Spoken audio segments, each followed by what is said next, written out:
মুর্শিদাবাদের ডোমকল থানার বাজিতপুর এলাকা জুড়ে চাঞ্চল্য। অভিযোগ, ডোমকল থানার এক সিভিক ভলেন্টিয়ার হুমায়ুন সহ আরও কয়েকজন মিলে এক কিশোরীকে অপহরণ করার চেষ্টা করে। পুলিশ সূত্রে জানা গেছে, গতকাল রাতে অভিযুক্তরা একটি গাড়ি নিয়ে ওই কিশোরীকে জোর করে তুলে নিয়ে পালানোর চেষ্টা করে। চমকপ্রদ ব্যাপার হল, সেই গাড়ির গায়ে লেখা ছিল থওয়েস।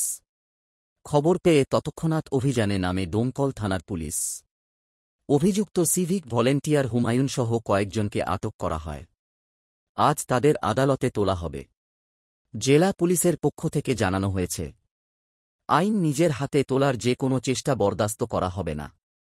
দোষীদের বিরুদ্ধে কড়া আইনানুগ ব্যবস্থা নেওয়া হবে। আমাদের মুদিখানার দোকান আছে, দোকানে আপনার 2 মিনিট সেকেন্ড টাইম লাগে নকে তুলতে, মারধর করে, হাতে সব লাঠি ছিল, মারধর করে পুলিশের স্টিকার লাগানো আছে গাড়িতে। কিন্তু আমরা তো আর জানছি না যে এখান থেকে গাড়ি ভাড়া করে লিখেছে।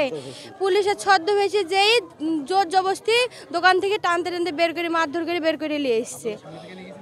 হ্যাঁ, আমার দেওয়া ছিল, আমরা সবাই ছিলাম। হ্যাঁ, দোকানের ভিতর থেকে টানতে, দোকান আছে, বাড়িতেই দোকান আমাদের।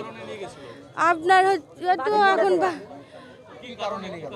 কারণ তো হচ্ছে কি মেরে ফেলার জন্য উদ্দেশ্য করে লিখেছে। এখন ওরা কি বলছে, এখন সাক্ষী দিক। তাই আমাদের ঝামেলা আছে দক্ষিণনগরে। আমার শ্বশুরে আরেক পক্ষের সম্বন্ধের সঙ্গে ঝামেলা। এখন সেই কারণেই হয়েছে, রবগুলা আজিজুল ওরা হচ্ছে কিছু জড়িত আছে। আমরা এর শাস্তি চাই যে আমাদের জমি, হ্যাঁ জমির জন্য আমরা ইয়ার গোড়াতে জানতে চাই যে এটা কে করালো, এটা কে করেছে। আপনারা একটু সেভাবে তদন্ত করে দেখেন যে এটা কে করেছে।